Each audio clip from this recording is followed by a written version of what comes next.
In terms of our presentation, the way we're going to do it is just talk a little bit about the housing stability benefit, provide a little bit of an overview, and then we're going to provide a bit of an update, and then give an opportunity for people to ask questions.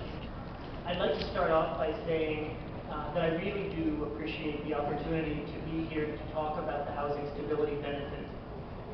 One of the struggles that we have anytime we have a new program or a new benefit that becomes available is about making sure that people have all of the information they need and having good information to work from. It's also always helpful for us to hear about what are some of the challenges people are experiencing, so that way we can continually try to improve what we're doing. So I'm sure we'll hear a bit of both this afternoon. And I also have to say, the part I am a little nervous about is about following Deirdre, because she's pretty dynamic, and I'm here to talk about housing stability. You're cuter. Oh, that's very sweet. Oh, now I'm blushing and I'm nervous. So, just by way of overview, I don't think I need to tell anyone here that as of January 1st, the province had removed had removed the community startup and maintenance benefit from both Ontario Works and Odsp. We did not learn about this change until fairly late into 2012. It was announced as part of the budget. Actually, I take it back. It was not part of the budget. It was announced later. Oh, it was part of the budget. See, it's good to have fact checkers. So we had time from the time the budget was announced to start thinking about what we were going to be able to put in place. Hamilton City Council was very concerned about what this would mean, and so we as staff took a report and got approval from the Hamilton City Council to issue a Made in Hamilton benefit to replace the community startup and maintenance benefit. Initially, they approved it for 6 months. We just took a report back in May that I'm pleased to say they approved, so we now have approval for the housing stability benefit to continue through the rest of the year. So we're very pleased, because we were concerned about what it would mean to not have a benefit like the housing stability benefit. And as you notice, though, there is a challenge, because we're now only to the end of this year. So we're going to be going back to Council in October and making a recommendation to them about what to do beyond the end of 2013. The housing stability benefit was designed at Council's request to be as much like CSUB as possible. CSUM. Everybody calls it something different. Some people call it CSUM, and I am most familiar with calling it CSUB. So you can translate it whichever way makes most sense to you. But they wanted it to look and feel as similar as possible, because they didn't want they wanted as little confusion as possible, wanted people to be supported to the greatest extent possible. However, we couldn't just replicate it exactly, because since it was being removed from social assistance, we had to create new rules for it. It meant that we had to create new administrative ways to deliver it. And so that took a fair bit of effort. It might sound simple enough, but from an administrative perspective, it took us a fair bit of work to figure out how could we do something that would look as similar as possible to people that feel different. Or that would feel different. But that would feel as little different as possible. So what we did is we kept most of the eligibility criteria for CSUB. The two primary changes that we made is that because we're now dealing with a limited amount of money, whereas previously as much CSUB was awarded, then the budget would keep going. We were now dealing with a limited budget. So we decided that we would not be able to issue over and above, so that people, once they had reached their max for a 20-month period, we wouldn't be able to issue above that.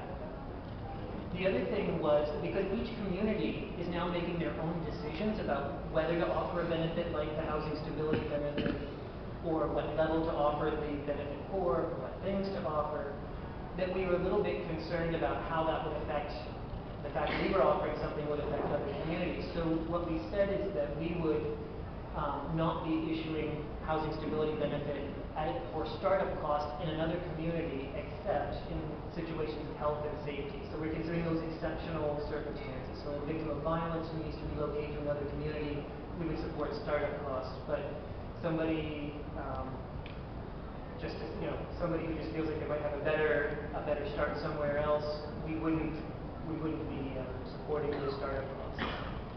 And in terms of the structure, obviously, in terms of Ontario Works, we had a fair bit of control about how things would work in Ontario Works. So with the way we designed it was that for people who were in receipt of Ontario Works, that they would be able to apply for it through their regular case manager. We would keep things looking as similar as possible, even though on the back end the process is quite different for our case managers. We were a little bit more challenged when it came to what to do with ODSP, because obviously ODSP is a program that's still administered and run by the province, and they were the ones who had just terminated the program, so we couldn't find a way to administer it directly through ODSP. So we worked with the Housing Help Center to design a way that people in receipt of ODSP could apply for the benefit through the Housing Help Center.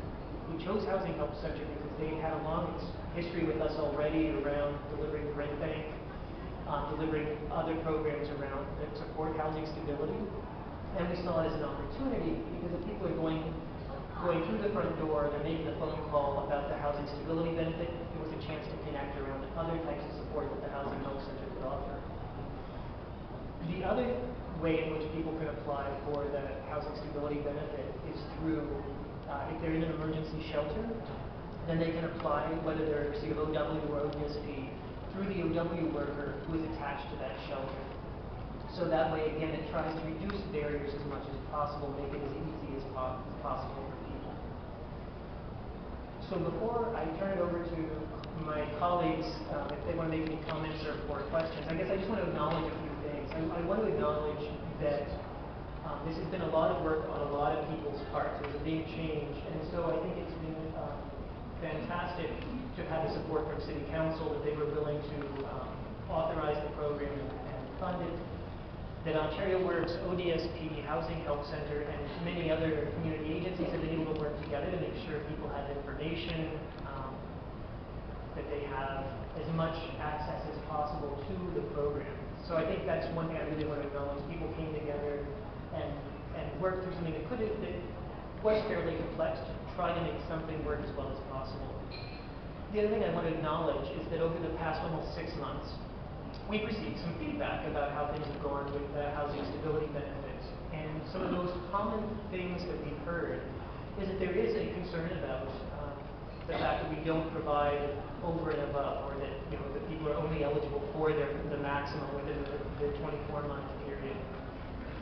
We've also heard that as part of that, it's particularly challenging for people who are trying to leave an emergency shelter, because in some cases people may have been struggling with the tenancy, access to CSUB, now they're in a shelter and they don't have access to the new housing stability benefit.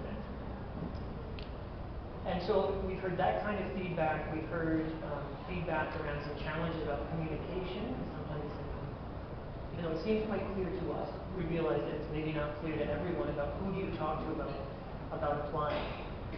So we've heard that feedback as well. And so I want to acknowledge that we've been receiving feedback through settings like this, through our ongoing work with community agencies, and our ongoing work with clients who have been very willing to provide feedback about some of their experiences. But part of what I also want to say is that given that we are not going to be making any significant changes to the program until 2014, I think at this point the idea is that we're still only 6 months in. We're still trying to understand exactly what it means to deliver this program. And so in order to really have some good information to work from, then we would be taking changes to the program, whether it's about how it's delivered, whether it's about the ability to issue over and above, things like that. We would take that back to council as part of our October report to look at doing some different forms of delivery. In the meantime, what we can try to do is keep communicating, trying to continue to improve our processes. So as we're communicating back and forth, people are getting their applications reviewed as quickly as possible and getting the best information possible. So I will turn it over to see if anybody has a question or a comment that you'd like to make as other folks who are part of the ODSP